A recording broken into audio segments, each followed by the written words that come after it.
కొల్చారం మండలం వరిగుంతం సబ్స్టేషన్ వద్ద సోమవారం రాత్రి జరిగిన కారు ప్రమాదం కాదని ఎవరో గుర్తెలియని వ్యక్తులు పిస్తోల్తో కాల్చి హత్య చేసినట్లుగా మెదక్ జిల్లా ఎస్పీ దేవులపల్లి శ్రీనివాసరావు తెలిపారు. మంగళవారం మధ్యాహ్నం 2:40 విలేకరులతో మాట్లాడుతూ ఆయన వివరాలు వెల్లడించారు.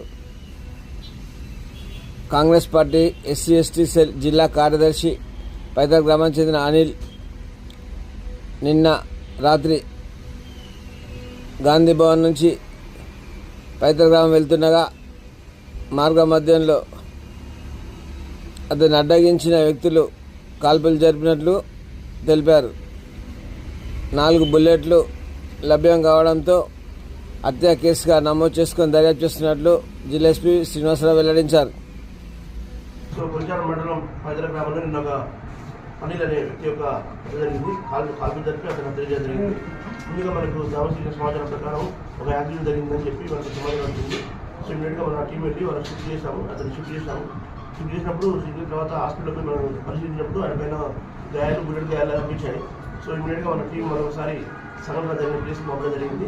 వాళ్ళు సెట్ చేసిన క్రమంలో మనకు 4 ఉపయోగించిన బుల్లెట్స్ ఎంటీ క్యాట్రేజ్ లభించడం జరిగింది. దాన్ని బట్టి వాళ్ళు 4 బుల్లెట్లు ఫైర్ చేసినట్టుగా మనకు అర్థమైంది.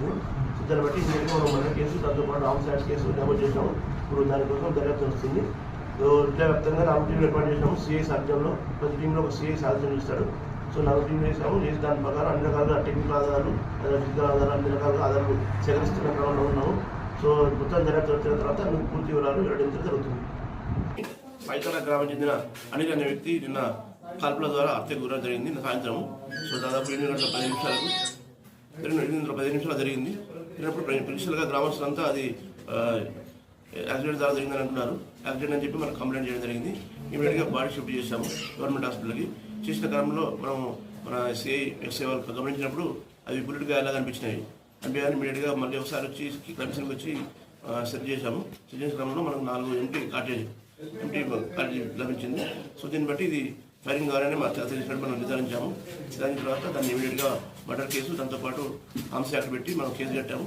కేసు కట్టినాక తర్వాత దీనికోసం ఇది డిటెక్ట్ చేయడం కోసం మనం దీనికోసం సపరేట్ టీములు తయారు చేసాము. జిల్లా వ్యాప్తంగా మన సీఎల్ కేసులతో టీం తయారు చేసి ఇప్పుడు ఇన్వెస్టిగేట్ చేస్తాము. తర్వాత దాన్ని నిజాయిదాలు